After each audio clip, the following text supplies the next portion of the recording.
Theme song. 3, 2.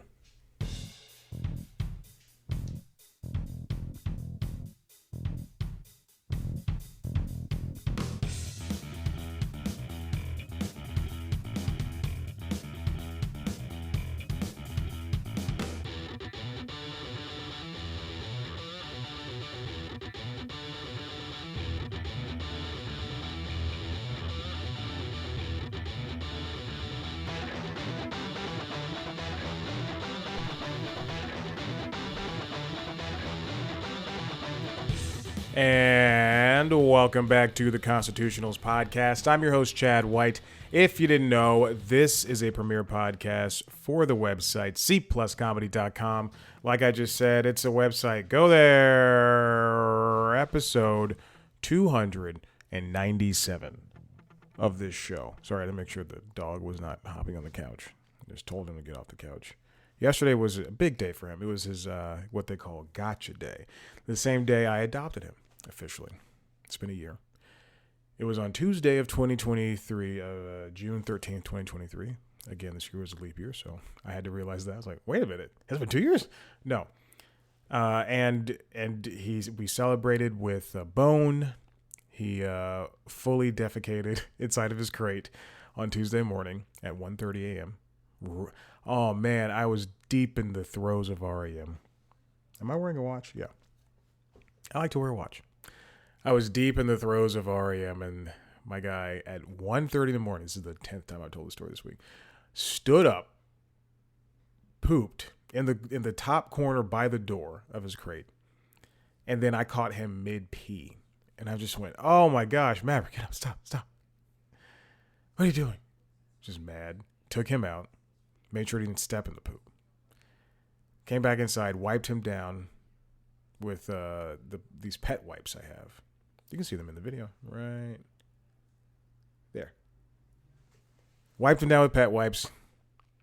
Then I will tell you this: I was perturbed, to say the least. And I when I took him out, I took him with his leash, and then we came back inside. You see that there's a pole you can't see; it's off camera, and I tied him to that pole to a support beam. I was like, "Stay there! Don't you move!" Then he laid down. Because he was tired. And then I go in there, I pick up the poop with the doggy bag, and then there's more in the back, and I do that. Then I toss all of his, the blankets and stuff outside because they're still wet. Put them on the porch. And then I clean everything, I wipe it down. It's now 2:20 in the morning. I put him back in there, and I'm like, let's go back. And then also because it stinks because the poop permeated the air. I got the one candle I have left. I have not purchased any candles in a while, and sprayed down the air. My essential oil machine diffuser is broken. So that's what we dealt with on Tuesday morning at 1:30 o'clock in the morning. I went back to sleep at 2:20, woke up at 3:55, went to the gym. Oh, man. I definitely needed an energy drink that day. I also, that morning, right before the gym, I don't like to drink energy drinks often, but when it's times that I need them, I have them stored. I forgot to buy energy drinks today. Anyway, whatever. What else has been going on? I saw Bad Boys 4, which I mentioned. What did I see yesterday? Oh, yesterday I saw the Garfield movie. And this morning at 10:30 a.m., I saw a showing of Inside Out. I think there's about 20 people inside the AMC Dolby Atmos enabled theater. And I got to tell you, it was an unnecessary movie, Inside Out. And I also have to tell you, I'm not kidding the slightest. I laughed so much at Garfield. Yes, it has its issues. Yes, there were things I did not like about it, but man, oh man, I laughed so hard at the Garfield movie. It was just so zany and fun. And then I left, this morning. I used my birthday popcorn. My birthday's coming up. I used a birthday popcorn and a birthday drink because there's no movies coming out between now and June 30th that I can, because you have to use it before the end of the month. So I just use it on this, and I'm sitting there eating popcorn and candy at 11 o'clock.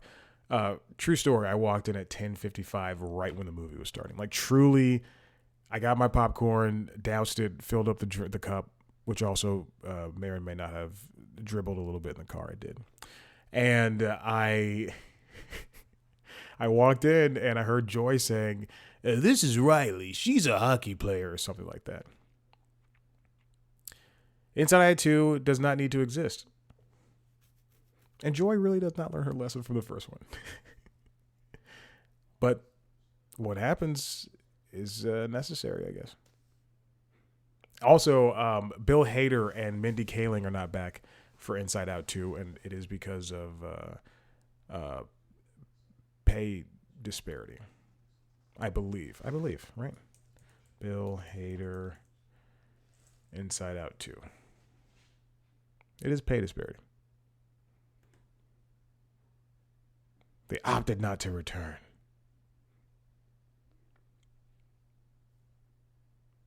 They said, according to Matt Maloney of Puck, Amy Poehler was paid roughly 50 times more for her return than anyone else. Maloney called this, quote, an insult that was politely declined. Yeah, I think that's what happens.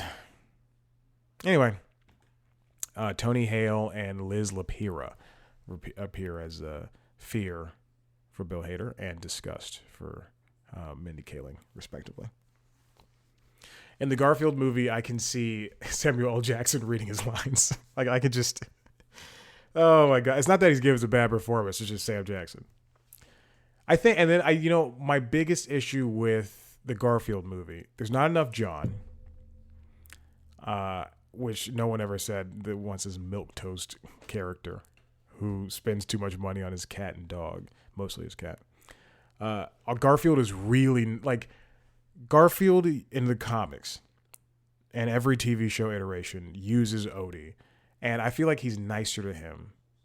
Garfield's nicer to Odie in this one, whereas Odie is his like right-hand man and just kind of does things to help out Garfield, whether it's building him a hammock or ordering him drone delivered pizza. I think it's really funny. It's a very funny dynamic, and I'm glad Odie went with Garfield for the ride. That's very funny. What was the third thing? I also have an idea for a sequel for the Garfield movie. In the movie, they end up on a farm to help break out a cow. That's part of the story. To steal some milk. That's the actual story. And Garfield, his dad, and Odie. And I think it would be very fun, because there's a lot of talking animals in this movie. I think it'd be very funny if they do a sequel where John... where they're invited to the wedding of two characters that we see in the movie, in this first movie, because John does eventually meet a lot of the characters at the end. But it'd be very funny for them to be invited to this to be invited to this wedding, and if they do a movie version of the show Garfield and Friends, where they have, I think that'd be so funny. Garfield and Friends, and we hear an iteration of that theme song. Such a great show.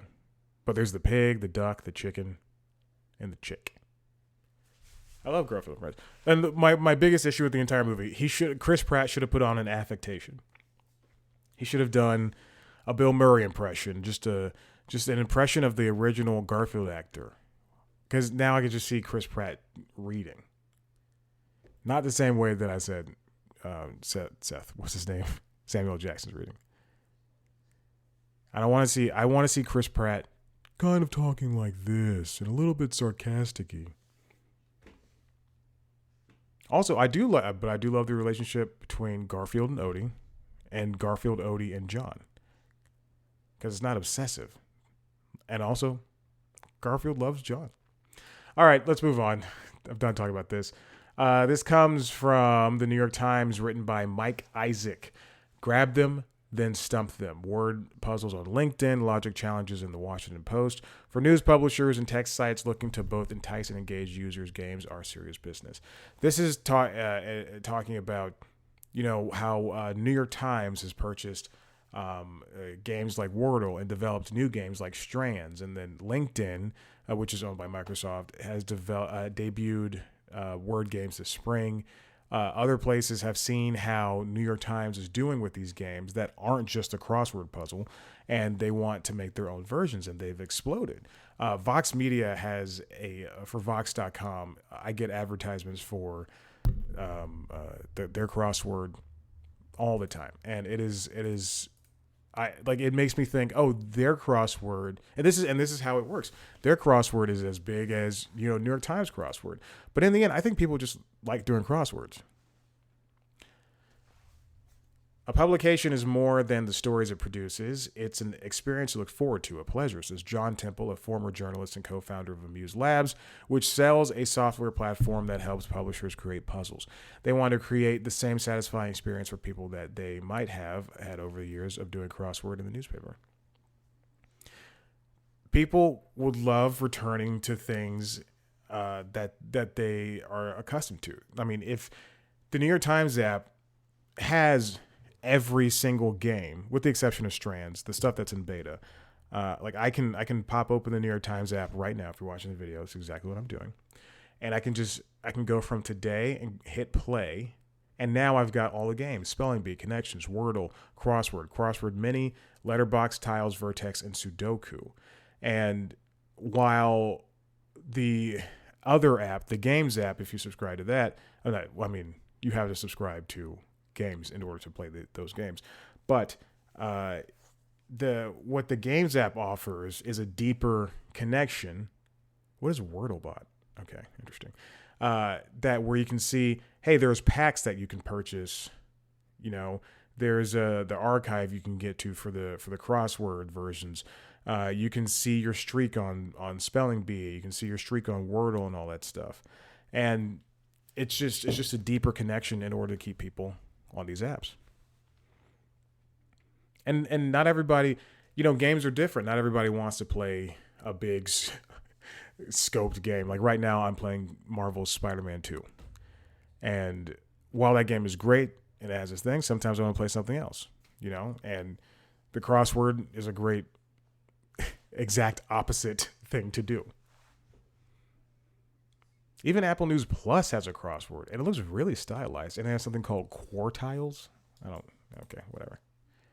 But this is just a very nice piece that talks about how these companies are building their platforms, and they're trying to see their subscribers engage in everything, whether it's reading or on games.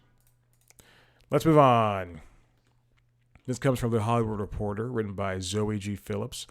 John Leguizamo urges TV Academy to embrace diverse Emmy voting.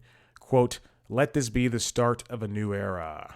John Leguizamo he's been active as of late in terms of speaking on diversity. He's probably been doing it for years, and this is just now the time when people are paying attention, or maybe he's just getting louder. He wrote a full-page letter that appeared in the Sunday edition of the New York Times, where he says, quote, "The year we truly find equity and see artists of color represented across not just one category, but all categories. Voting began yesterday, June 13th, for the Primetime Emmys, and nominations will be announced on July 17th. The ceremony will be September 15th. Their diversity has had its ebbs and flows when it comes to both the Television and Film Academy. If you're watching the video, you may see me shifting around a lot, or you may hear me shifting around a lot. Nova will not move from this chair today. I sat down to have a meeting with a friend who I write with, and she did not move for that. She stood up, she stretched, and then she got right back down. And my back hurts. Oh, she's moving again. Oh, she hears me. Oh, she just moved to the back of the chair. Thank you. My back hurts because my butt was barely on the chair. The thing is, cats and dogs, pets, they choose different places to sit, and that there are their favorites. There's a chair in the bedroom that she usually goes into sometimes. There's a chair on the other side of that couch that she usually goes to sometimes. Sometimes it's the couch. Sometimes it's the high top dining room table over here. Sometimes it's the chair on the table, the chair near the table, or the table itself. The thing is, she has chosen today, actually this week, the desk chair, which is frustrating. Anyway, it's a little aside. What I really like about Leguizamo's, and unfortunately I have not read his letter, but what I really like about Leguizamo's, not even debate, but his plea here is that he's not just covering Latino artists, Latino actors, or any of those. He's doing everybody. He specifically says, there are hundreds of prolific non-white artists who deserve to be considered for awards this year, not because they are simply black, brown, indigenous, or Asian, but because they are truly great, exceptional artists who have achieved that greatness with a foot on their neck for far too long. There's what I fear most, or what I'm concerned about most, is when it comes to people fighting for diversity. To me, it seems as though that there are certain people, not certain groups, not certain styles, but certain people who are only fighting for their group's diversity. They don't see the whole picture. It's a little bit of what I see with the WNBA right now. Yes, there's a whole argument about how they're only focusing on Caitlin Clark. The coverage is only focused on Caitlin Clark, and there were other greats before her. But instead of what it feels like is, take out the push that happened a couple weeks now at this point between her and Asia or Angel, one of them. I think it might have been Asia, but take all that stuff. The WNBA is on track for losing $50 million this year, and it's mostly because of those chartered planes, versus $10 million it usually loses. So they have to be in a giant turnaround at some point. Let's just, for right now, not table the discussions about race in the WNBA, but let's get it to a point where they can be on the same level as the NBA, I guess, in terms of making money. The NBA is a very expensive league, and we can't just fight for one set of people. Everybody in the WNBA has got to be, because you're all on the same team. It's the WNBA versus the world now, versus viewers and everything. And so at that point is, I think I like that Leguizamo is fighting for all people who are people of color, who consider themselves as such, because we just changed the census, where now people can say, there was only like Latino and Hispanic, or non-Hispanic, Hispanic and non-Hispanic, and then black / African American, white, all this stuff, and then they finally added Asian, Pacific Islander, North African, and while that seems like it's superfluous, no, we need an Arab. We need to add all those things, because some people I read this piece in the New York Times where some people consider themselves, if they were born in Northern Africa and they are darker colored but not exactly black, then they consider themselves Arab, or they consider themselves white, or they consider themselves white with like melanin, or they consider themselves African. There's a lot of nuances,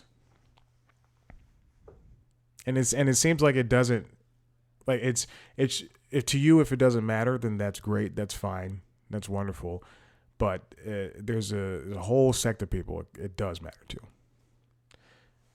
Now, speaking of which, this comes from Katie Campione over at Deadline. Diversity in TV's down 12%, with Hispanic representation particularly low, Soundbot TV reports. While diversity in the United States continues to grow, it's not being represented on a small screen. The company says that representation of non-white leads on television is down 12% year over year. Breaking that down even further, Samba reports that just 39% of the top billed actors in the top 50 TV shows of 2023 are non-white. Hispanic actors took the hardest hit, accounting for just 6% of top billed actors in those shows, a 40% decrease in representation year over year. What it seems like is, this is going to sound a little, morose is not the term I'm looking for, but let's just go to thesaurus.com, look up morose, and then find something else along these lines. But this is going to sound against it, not against it, but morose, whatever. It feels to me that every year there's like a darling that we kind of focus on when it comes to television or film or music or whatever.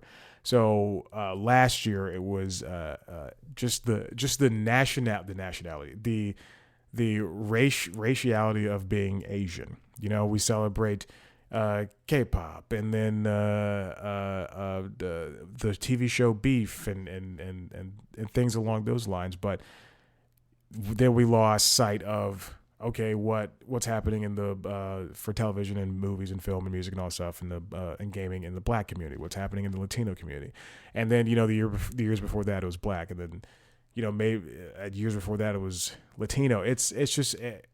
This is like, this kind of goes with what Leguizamo is saying. Or what he's getting at is, this representation needs to go all over the place, and it needs to be spread, because these are the people that are going to be the majority of the U.S. at some point. You hear that, whites? We're coming for you. Samba used first-party data to determine the top 25 shows, each from linear and streaming, that were released in January through May of 2024. And we know for a fact, as we've discussed with the Annenberg Inclusion Initiative and representation of color, or color representation, that study, it sounds like I'm tired. I am.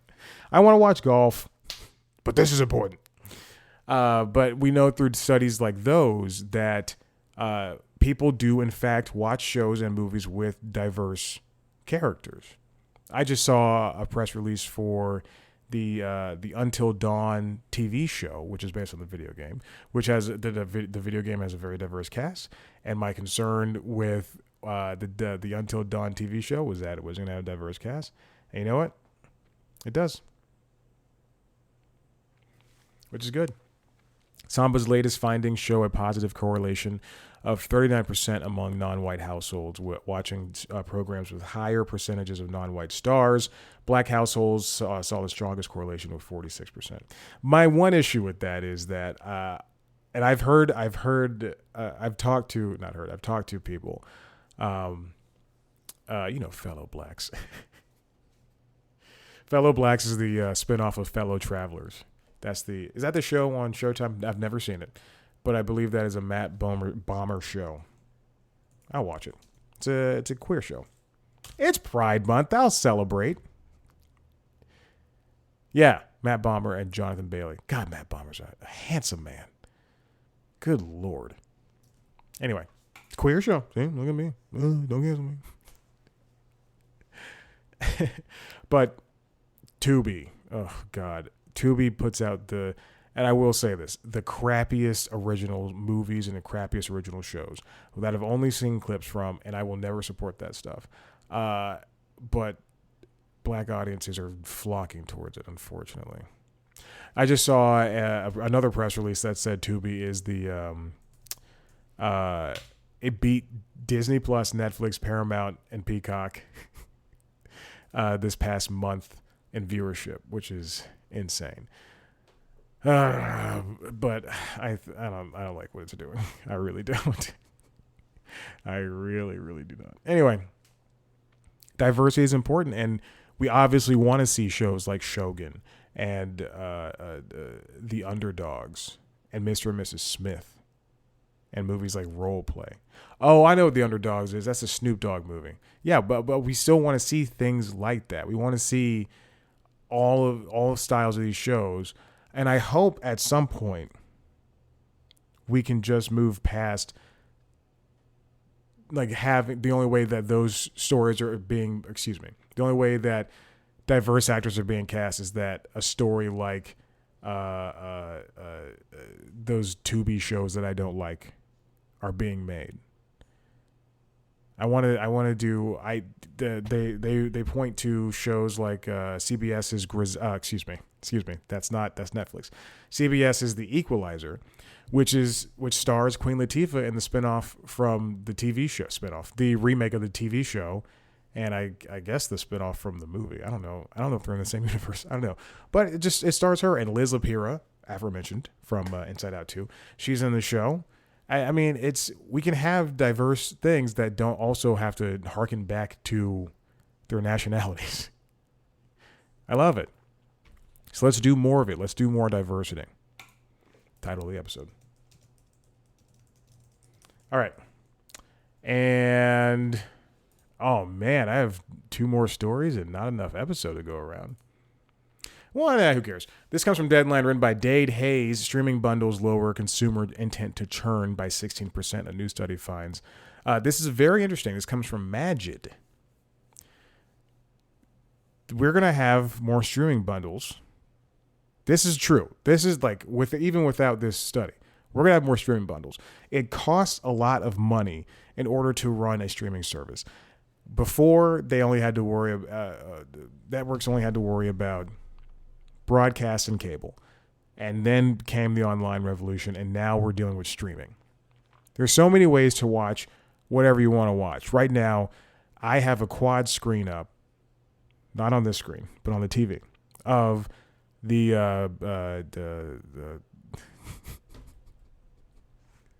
this is so embarrassing. Oh God. I have a quad screen up of the US Open right now, of the PGA Tour. And that's via YouTube TV. And they've got 4 feeds, 2 of which are one's from USA, another's from NBC, the local NBC affiliate, and then the other 2 are from NBC Sports cameras that are being fed into YouTube TV. I can watch it there. I can go to Peacock and watch the US Open there. I'm sure I can go to the NBC Golf app and watch it there. But the thing is, like, being able to watch golf and all the golfers all at once and do their things. Same thing goes for anything like on YouTube. Like, I can go to YouTube right now, type in a show like Garfield and Friends. There's probably 22, minutes of episodes up there. Or I could go to Pluto TV and it's there as well. There's just a lot of way to watch things. And now we're seeing a new Disney Plus and Hulu and Max bundle coming up. Paramount, with all its troubles, is trying to be bundled in with the likes of other streaming platforms. It should be bundled in with Peacock. People often, if you have Apple TV, if you have Fire Stick or Prime Video, you can subscribe to channels within those. So you can subscribe to Peacock. You can subscribe to Paramount Plus.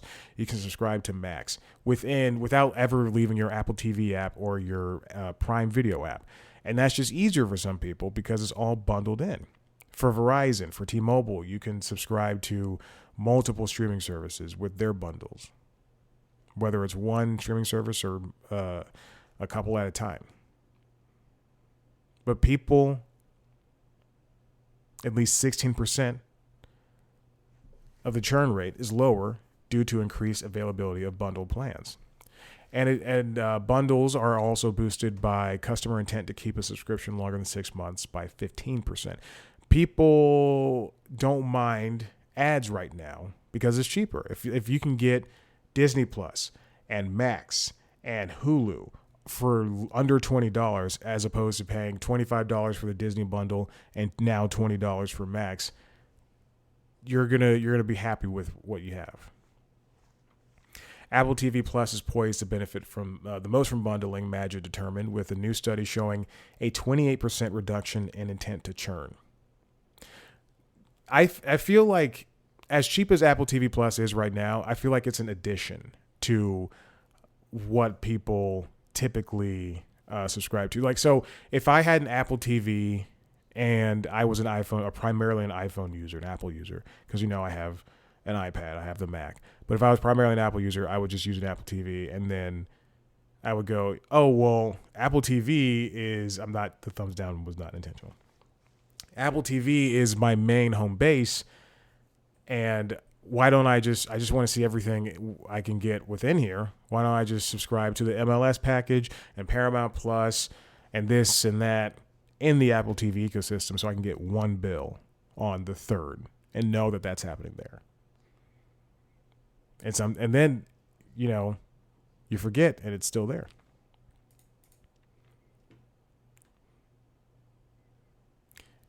Anyway, we're going to see more bundles, and it's going to be not as big as a problem as we are seeing with people. Experian, I see commercials all the time. Well, you forgot you subscribed to this. No, I know I subscribed to this. Okay. And this is the last one. This comes from Winston Cho at The Hollywood Reporter. Behind Netflix's real-life legal dramas. Netflix is known for making these... it used to be HBO, it used to be Showtime, but Netflix has taken the mantle of making these mini-series based around real-life actions. When They See Us, Baby Reindeer, The Crown, The Queen's Gambit, Inventing Anna, and now there's like true legal troubles around a lot of these. I believe the woman from Baby Reindeer that the main woman, the stalker is based on, Martha, I believe, is suing Netflix for a boatload of money. Apparently, Liz Califf, a lawyer who handles financing, production, and legal clearances for productions, says scrutiny around dramatizations has increasingly created a, quote, difficult dynamic in which creatives must be warned against, quote, embellishing things like adding negative attributes or enhancing negative depictions. She stresses, now we have this battery of cases going to our point. This makes us even more careful. One of the lawyers, Linda Fairstein, she was the head of the sex crimes unit investigating the case of the Central Park Five from When They See Us, the actual person that is based on. She sued for defamation in 2020, saying that parts of the story never happened. This is what you like. This is not what you get, but this is what happens when people. I'm sorry, I'm distracted right now. The cat has stood up. She knows it's 9 minutes to dinner for her, which is insane. Now I can scoot back in a chair. My back can get some rest. But the case was brought to court for $8 million. She wanted in terms of damages. The artistic liberties they took with the show, what Ava DuVernay took and Netflix took with the show, are being argued against, and apparently Netflix is losing.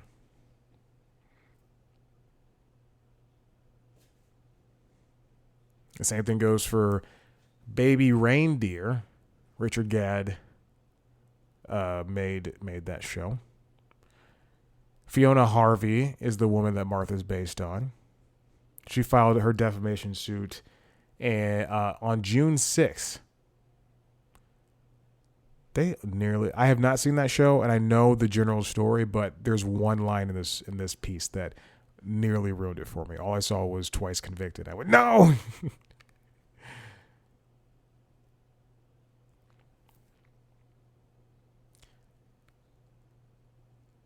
Okay. Oh, hold on. Here's a piece. Another reason studios might pump the brakes on embellishments and dramatizations: insurance. Not only have premiums on such projects shot up in some instances as much as 250% in the past decade, but deductibles for some high-risk showrunners and writers can reach $250,000. Wow. So that means somebody like, who's a guy? Oh, God. What is it called? I'm going about this in the most roundabout way. The only show I can think of right now is Feud. Who created that? Ryan Murphy. So that means Ryan Murphy his insurance premiums must be out the roof in terms of defamation. Who? So Netflix has started doing things like including disclaimers with their shows that are based on real life topics. But I think they should have been doing that from the beginning. That way, that'll get you out. That'll get you out of the hot water almost instantly. The thing, like it's my apartment complex here. We have a parking garage and it's very tight, and but people continue to move here with giant trucks and giant SUVs, and then they also whip around so quickly in the garage. I'm just waiting. I'm waiting for the moment. God forbid, but I'm waiting for the moment someone hits me, and I'm going to sue them. I'm going to sue I was going to say the name of the name of the apartment complex, but I'm not doing that. I'm going to sue everybody. I'm suing everybody on the floor. I'm suing everybody in the building. But yeah, I mean, the preventative thing is if they put up a sign that says go 10 miles an hour, then that can get people off their back. So why didn't Netflix do this from the beginning and say, hey, when they see us, there are some embellishments? Because when they put it out without a disclaimer, you paint that picture and saying that this is as true as it possibly is. And it's just kind of not sophomoric. It's kind of a junior move on their part.